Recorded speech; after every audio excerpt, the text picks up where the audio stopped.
തന്ത്രിക്കും ഭാര്യയ്ക്കും കണക്കിൽപ്പെടാത്ത സ്വത്തുക്കൾ ഉണ്ട് എന്നുള്ള ഏറ്റവും പ്രധാനപ്പെട്ട ഒരു വിവരം SIT കോടതിയെ ധരിപ്പിച്ചിരിക്കുന്നു എന്നുള്ളതാണ്.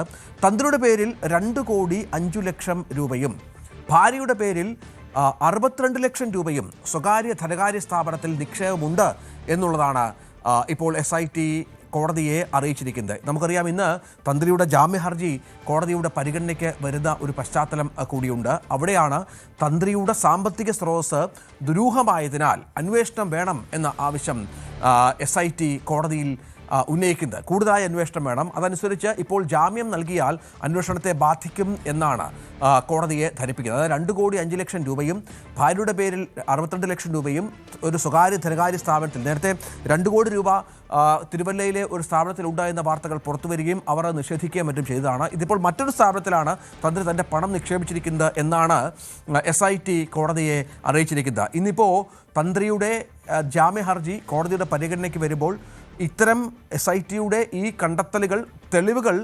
നിർണായകമാകും എന്ന കാര്യത്തിൽ സംശയമില്ല. മറ്റൊന്ന് പറയുന്നത്, ദേവസ്വം ബോർഡിൽ തന്ത്രി 7.5 ലക്ഷം രൂപ കൈപ്പറ്റി എന്നുമുള്ള വിവരം കോടതിയിൽ ചൂണ്ടിക്കാട്ടിയിട്ടുണ്ട്.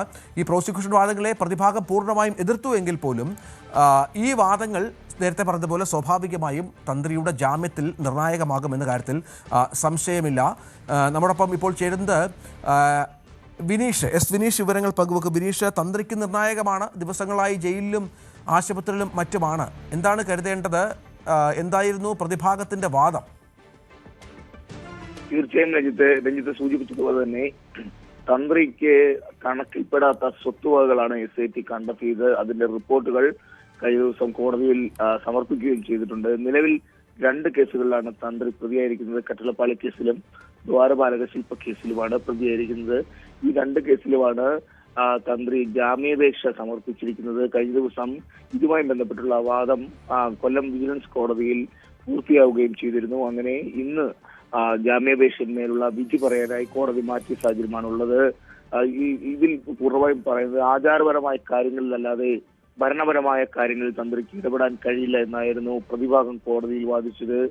പ്രമുഖ അഭിഭാഷകനായ B. രാമൻപിള്ളയാണ് തന്ത്രിക്ക് വേണ്ടി കോടതി ഹാജരായത്. അത് ഓൺലൈൻ മുഖേനയായിരുന്നു വാദപ്രതിവാദങ്ങളെല്ലാം നടന്നത്. അതേസമയം തന്ത്രിയുമായി ഉണ്ണികൃഷ്ണൻ പോറ്റിക്ക് അടുത്ത ബന്ധം ആണ് ഉള്ളതെന്നാണ് പ്രോസിക്യൂഷൻ വാദിച്ചത്. അതിന്റെ രേഖകൾ കൃത്യമായി കോടതിയിൽ ഹാജരാക്കുകയും ചെയ്തു.